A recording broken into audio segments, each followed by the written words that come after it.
Hello everyone, welcome to the Hard Reset channel, and today I'm going to show you how to access the music on your ONYX Boox Go 6.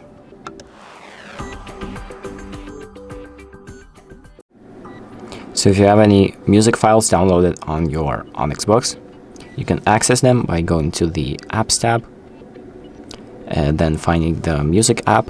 There it is. So let's tap on it and go into it. And this is where all of the music that you've downloaded will be located. Now I currently don't have any music downloaded, but if you do, it's going to show up right here. So that is pretty much it.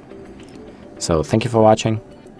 I hope this video helps you, and make sure to like and subscribe.